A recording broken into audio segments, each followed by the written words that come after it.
acha que, na sua visão, assim, que você é o cara que tá dentro, mano, você é o gestor, você, porra, respira e vive isso hoje em dia. O que precisa, velho, pra dar uma melhoradinha, assim? Uma coisa que, assim, é tangível, é fácil, não é uma coisa, assim, absurda, que você tem que movimentar muita gente e muito dinheiro. Tem alguma coisa, assim, que, porra, que é tangível pra ter uma certa mudança, assim, no cenário? Cara, talvez a gente vai ter que começar a conversar sobre algumas conjunturas que talvez fujam um pouco do futebol. Por exemplo, eu acho que hoje, naturalmente, futebol é a coisa que mais consegue virar. Profissional tem dinheiro, aí não é crítica, mas é a realidade. Tem dinheiro a rodo, né?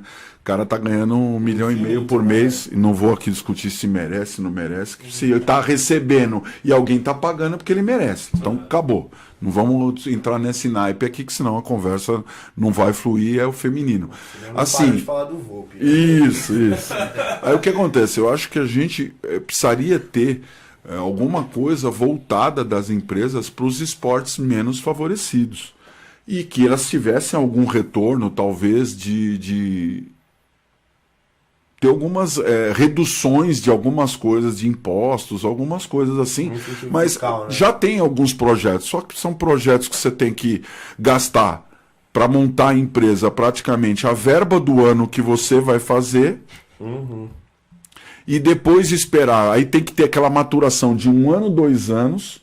Você tem um benchmark ali, né? E eu acho que talvez até olhando por outro lado, teve tanta gente que se meteu no esporte e se enganou de bolso e botou no bolso dele o dinheiro do esporte, que talvez o esporte fique cobrando essa honestidade. Então deveria ter um acompanhamento melhor e as empresas acreditarem um pouquinho mais no esporte, principalmente onde ela pode ter retorno. Lógico que, poxa, vai falar assim, o badminton o cara então não vai ter. Não, eu acho que deveria ter um estudo, e aí cada um tem a sua proporcionalidade. Mas, por exemplo, você vê, a gente aqui, hoje, esse semestre aqui, eu toquei, com alguma coisa que eu tinha segurado do ano passado. Agora você vê, em agosto eu tenho um Mundial que eu ganhei dentro de campo, eu tenho vaga no Mundial em Barcelona e não tenho condição de ir. Até hoje eu não tenho. E se é agosto, provavelmente eu não vou ter, infelizmente. Tá aí, né? E era uma coisa que a gente tinha conversado no nosso grupo, era o torneio Rio-São Paulo, a Copa do Brasil, a Liga das Américas, que vai ser em novembro, só que vai ser em Santiago. Eu tinha uma viagem paga para a Liga das Américas para Buenos Aires, só que aí teve a pandemia, e aí foi agora, no começo do ano, aí a Argentina fechou. Então a gente não podia ir. Aí eu troquei essa viagem, porque a gente não sabia quando ia ser, eu troquei a viagem pela uma viagem do Rio de Janeiro, que a gente foi jogar, que foi os caras da Futset cumpriram, porque eu já tinha viagem paga com eles cumpriram direitinho. Então eu precisava ter a parte de algumas empresas mais interessadas em focar no esporte, que tem empresas que têm hoje o mote do esporte. Acho que não tem coisa melhor que o esporte para divulgar o nome de uma empresa, e que eles dizem que o custo-benefício, pelo que você dá de retransmissão para ele, é infinitamente menor. Agora, nós estamos numa dificuldade econômica, né? Tá meio difícil aí, essa tem parte essa aí, ainda, tem essa ainda aí também. Então fica difícil você criticar as empresas, sendo que se bobear, ela está com dificuldade para se manter. Mas, por exemplo, você imagina eu com o Corinthians tocar 6 meses sozinho. Na raça, gente.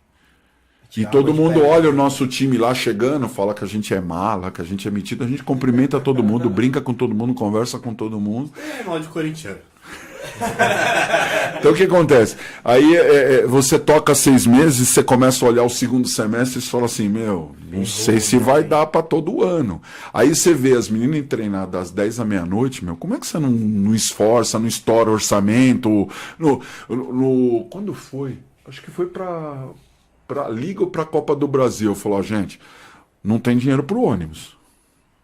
Já reservei hotel, tu não tem dinheiro para o ônibus. 2 meninas lá compraram 2 camisas da Nike, oficial do Corinthians, conheciam alguém, levaram lá no Corinthians, os caras do futebol de campo masculino assinaram, elas fizeram rifa de 2 casas, de 2 camisas, Ainda. arrecadaram o dinheiro do ônibus. Puta, animal. Como é que eu não brigo, não me esforço, não tento um pouco a mais? Tem dia que a gente tá desanimado, tudo. Aí você vai lá num treino, meu, aquela neblina chovendo e as meninas correndo, dando bico, dando carrinho lá. Eu falo, meu, tem que fazer alguma coisa a mais. É foda, mano. E eu acho que seria um efeito cascata, mano. Eu acho que, assim, se um big player, assim, entra como um patrocinador, o concorrente vai olhar e vai falar, eu também quero. E aí começa. Eu acho que, mano, precisa de um start, assim, pra fazer esse efeito cascata. Até falando isso que você tá falando, a Futset tá tentando angariar algumas coisas, por exemplo, ela tem taxa de transmissão por jogos da Futset. Ela conseguiu lá a Bet-Sport, que é uma empresa de apostas de Pernambuco, que tem até um time muito bom, por sinal. Ela, quem divulga com suas atletas, quem divulga, ela paga a taxa de transmissão por jogo. Então a Futset também está tentando, só que também deve estar esbarrando nas dificuldades que a gente tem. Ela conseguiu agora a patrocinadora para a seleção brasileira, a Joma. Pode ser que talvez a coisa evoluindo ela consiga alguma coisa, que ela está tentando alguma coisa para disseminar um pouquinho mais para os times, para eles terem uns custos menores, porque você vê, pô, tem time do Paraná, de Santa Catarina viajando, por exemplo, teve time que viajou para o Mundial, o Mundial foi no Rio.